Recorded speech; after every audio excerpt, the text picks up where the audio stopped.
Bag हमने farm house पे जाने के लिए तैयार कर लिया। बैग में रखी है रोटी और चार्जर। पकड़ते हैं अपने ग्लासेस, निकलते हैं फार्म हाउस पे।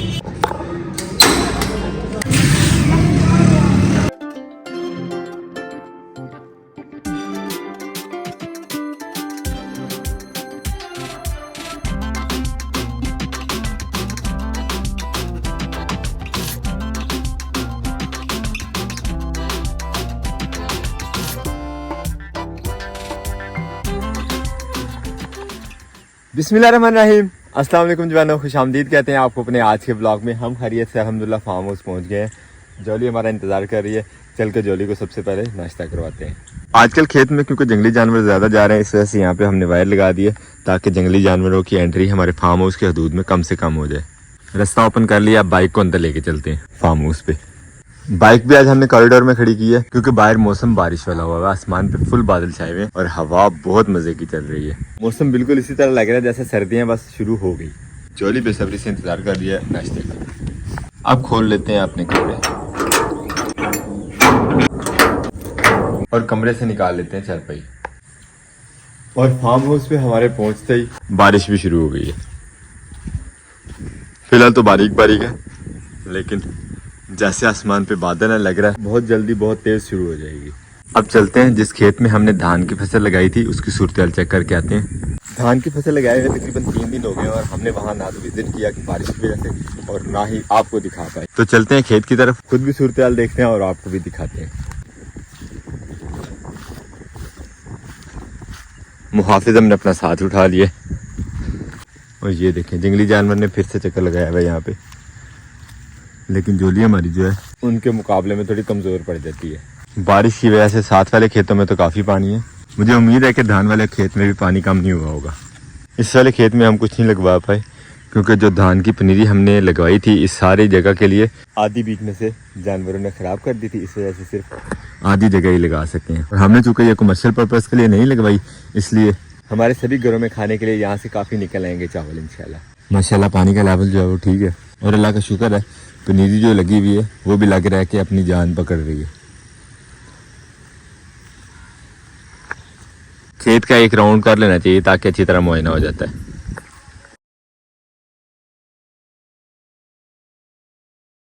सुबह फार्म हाउस की तरफ आते हुए मैं सोच रहा था कि यहाँ पे बाइक के ऊपर बैठे बैठे ही चक्कर लगा लेते हैं, लेकिन अच्छा किया कि हमने इस तरफ बाइक नहीं लाई क्योंकि कीचड़ बहुत ज़्यादा है यहाँ पे। खैर अल्हम्दुलिल्लाह धान वाले खेत में हमारे अभी तक तो अमन अमानी है। अल्लाह आगे भी खैरियत ही रखे इंशाल्लाह। खेत में पानी खड़ा, लेकिन इस पगडंडी के ऊपर हमें जो है रास्ता मिल गया खेत क्रॉस करने का। अब चलते हैं अपने फार्म हाउस की तरफ वापस। और लेमन गार्डन में हमारे उस जानवर ने फिर से उद्यम मचाया हुआ है।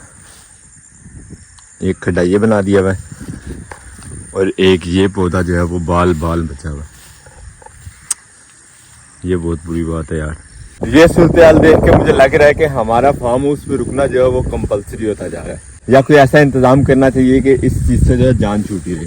अपने इस खेत में हल चलवाना था अपने नेक्स्ट प्रोजेक्ट के लिए, लेकिन बारिशें इस तरह से हो रही हैं कि बिल्कुल मोहलत नहीं मिल रही इसमें हल चलवाने का। और देखते देखते बारिश की बूंदें इतनी मोटी हो गई हैं कि उनके गिरने की आवाज आने लग गई है।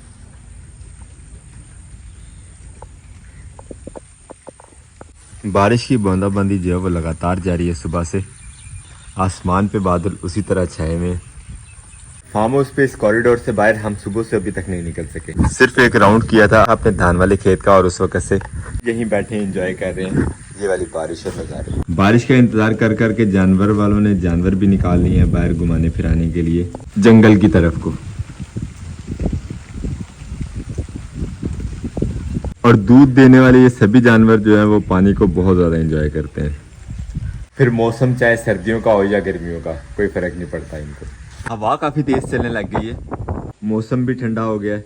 ना तो आसमान से बादल छट रहे हैं, ना ही कोई यहाँ पे काम करने की कोई ऐसी सिचुएशन बन रही है कि कोई काम किया जा सके। फ्री सुबह से यहाँ पे बैठे बैठे अब मैंने ये प्रोग्राम बनाया कि यहाँ से निकलते हैं टाउन की तरफ वापस, वहाँ से चल के अपनी जो कटिंग शटिंग का बालों की हालत जो है वो सेट करते हैं और उसके बाद इंशाल्लाह चलेंगे घर। चाय पीने को बहुत दिल चाह रहा है। तो यहाँ पे करते हैं क्लोजिंग, चारपाई अंदर रखते हैं, मोटरसाइकिल को अपनी किक मारते हैं और निकलते हैं इंशाल्लाह आप टाउन की तरफ। यही सबसे बेस्ट ऑप्शन है आज के दिन में। चलो कम से कम कोई काम तो हमारा निपट जाए। वैसे जो हवा की तेज़ी है उससे लग रहा है कि इंशाल्लाह आसमान वाले बादल जो हैं वो छट जाएंगे। जब तक मतला साफ़ नहीं होता तब तक ये खेत खुश्क नहीं होगा और इसमें हम हल भी नहीं चलवा सकेंगे। और फिर चाहे जो भी प्लान किया हो वो धरा का धरा रह जाएगा जब तक खेत में हल नहीं चलता। अब खूबसूरत से सरसब्ज जंगल में से गुजर के जा रहे हैं इंशाल्लाह टाउन की तरफ। वहाँ चल के कटिंग वगैरह करवाते हैं आपको। फार्म हाउस से हम सीधे ही घर आ गए क्योंकि हमें बहुत ज़्यादा फील हो रही थी ठंड। मैंने सोचा कोई फुल स्लीव्स पहन के फिर ही निकलते हैं, दोबारा जाके कटिंग करवाएंगे। और आते आते रास्ते से हमें मिला छली वाला, तो बच्चों के लिए हम ले हैं छलियाँ भी। मज़े की छली हाँ जी। और यहाँ हमारे पास पहुँच गया मज़ेदार सी गर्मा गर्म चाय जिसकी हम विश लेके आए थे फार्म हाउस से। बिस्मिल्लाहिर्रहमानिर्रहीम। मज़ा आ गया। अब करते हैं थोड़ा सा चेंज और फिर से चलते हैं टाउन की तरफ, चल के कटिंग शटिंग करवा लें ज़रा। मैंने नाम लिया मार्केट का, तो साथ में हमें ग्रॉसरी की ये स्लिप भी मिल गई है कि ये ग्रॉसरी भी ले आए। किसने दी है? मैंने। हाँ जी। एक सवाल भी है। क्या? आप ग्रॉसरी की बात से आ रहे हैं, कुछ इन दूसरे गाँव में भेज दी, उसमें कॉल आई थी तो भी लिस्टिंग वाल तो कट गया। बीमारी के घर अब इरादा किया मैंने यहाँ से निकलने का। नहीं जाना है। आपने घर रहना है? नहीं जाना है। हमसे आ गया ये। असद साहब को भी हमने मना लिया साथ जाने के लिए। तो अब निकलते हैं इंशाल्लाह टाउन की तरफ। बारिश अभी तक उसी तरह चल रही है और रोड पूरी तरह भीगे हुए हैं। अल्हम्दुलिल्लाह टाउन की तरफ हम पहुंच गए, लेकिन इस तरफ से देखें कैसी घटा चाहिए। बारिश भी हल्की हल्की होना शुरू हो गई है, लगता है किसी भी टाइम हम नहा जाएंगे। अलबत्ता यहाँ से जल्दी जल्दी पकड़ते हैं अपनी ग्रॉसरी और निकलते हैं इंशाल्लाह घर को वापस, जितनी जल्दी हो सके।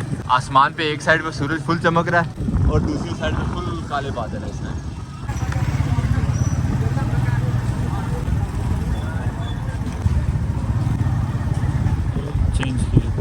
ग्रॉसरी स्टोर में हम पहुंच गए हैं असद साहब को लेकर। मेरी काफ़ी गायब हो गई है, मिल जाती है यहाँ पड़ी हुई क्लास। बाकी चीज़ें इकट्ठी करें वो बाद में देखते हैं। ब्राइट 1 किलो 2 किलो वाला पैकेट पकड़ें, टोकरी पकड़ लेते हैं और सामान इसमें फेंकना शुरू कर देते हैं।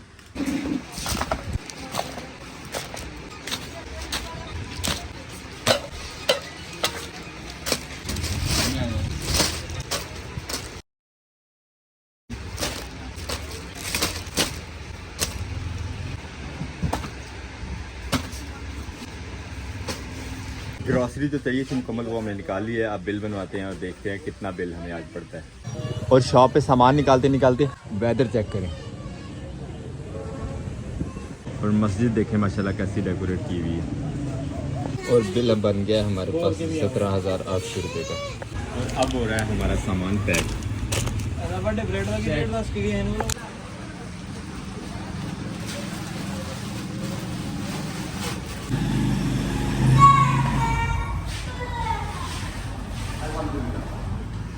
सामान लेके हम खैरियत से घर पहुंच गए। अब खोल के एक दफ़ा क्रॉस चेक कर लेते हैं। और ये भी है जिस सामान, इसको रखते हैं इधर। अब दरवाज़ा बंद करें हम जाके। लिस्ट के मुताबिक हमने सारा सामान अपना जो है चेक कर लिए। सामान चेक करने के बाद सारा अपनी अपनी जगह पे पहुंचा दिया सामान। और इसी के साथ अपने आज के इस ब्लॉग को यहीं पे करते हैं। उम्मीद करते हैं आज का ब्लॉग भी आपको पसंद आया हो। अगर आपको हमारी वीडियोस अच्छी लगती है तो अपने दोस्त साहब आप साथ जरूर शेयर कीजिएगा और हमें फीडबैक में ज़रूर बताया करें कि आपको हमारे ब्लॉग्स कैसे लगते हैं। मिलते हैं इंशाल्लाह नेक्स्ट ब्लॉग में। अपना बहुत सारा ख्याल रखिएगा, दुआ में याद रखिएगा। तब तक के लिए अल्लाह हाफिज़।